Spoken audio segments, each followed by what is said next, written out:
vista, ahí tenemos tres personas.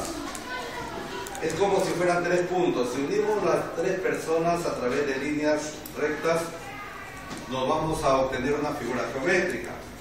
Si ustedes se imaginaran uniendo por línea recta a estas tres personas, ¿a qué figura geométrica nos estamos refiriendo? Al triángulo, ¿no es cierto? Vamos viendo entonces qué es un triángulo. Nosotros tenemos ahí la pregunta ¿qué es un triángulo? Y también cada uno de nosotros podemos tener una idea de lo que es un triángulo, tal y conforme lo estamos mencionando ahí. Dice, un triángulo es un polígono de 3 lados y 3 ángulos. Entonces, nosotros podemos tener otros conceptos, inclusive crear unos nuevos conceptos, dependiendo de cómo veo la figura. Yo puedo decir que un triángulo es la unión de 3 segmentos, por ejemplo. Hemos visto en las clases anteriores que es un segmento, ¿correcto? Si unimos 3 segmentos, también me va a formar una figura que es la figura de un triángulo. Luego tenemos lo siguiente, jóvenes, la definición del triángulo, ahora sí.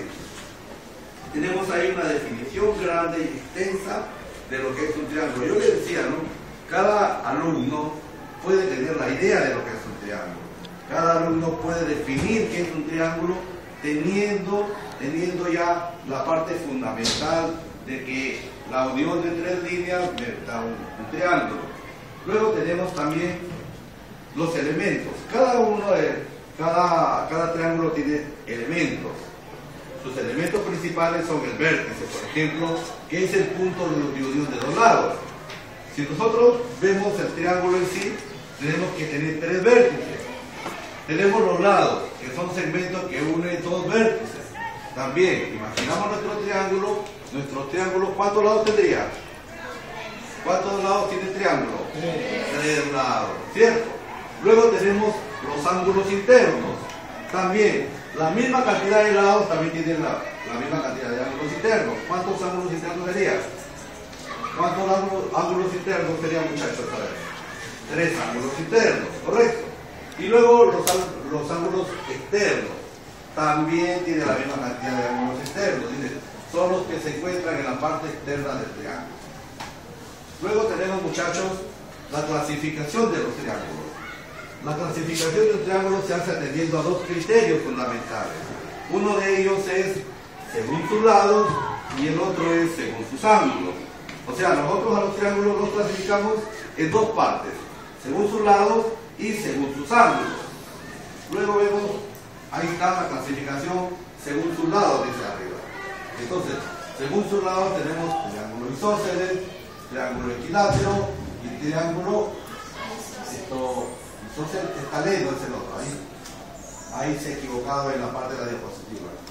Entonces tenemos la definición inclusive de cada uno de ellos. El primero sería el escaleno, ¿correcto? Entonces tenemos la definición de cada uno de ellos y vemos que uno de ellos tiene los 3 lados iguales, 3 ángulos de la misma medida. Si nosotros sumamos la sumatoria de los ángulos de ese triángulo, ¿cuánto debe de sumar? A ver, muchachos, ¿cuánto está sumando en el último triángulo? 60 más 60 más 60, ¿cuánto sería? 180, ¿no es cierto? Entonces, en conclusiones tenemos que todos los triángulos suman sus ángulos 180 grados, sea cualquiera de los triángulos. La sumatoria de los ángulos internos de un triángulo siempre me va a dar 180 grados. Luego tenemos, jóvenes, la clasificación según sus ángulos.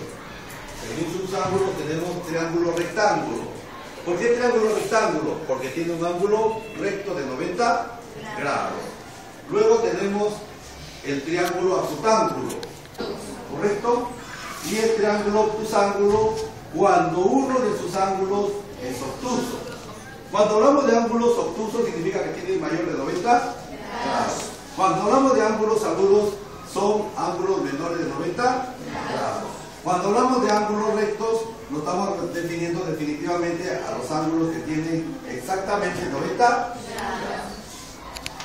Luego tenemos un resumen o un balotario de ejercicios donde cada uno de ustedes van a desarrollar y van a determinar sus resultados.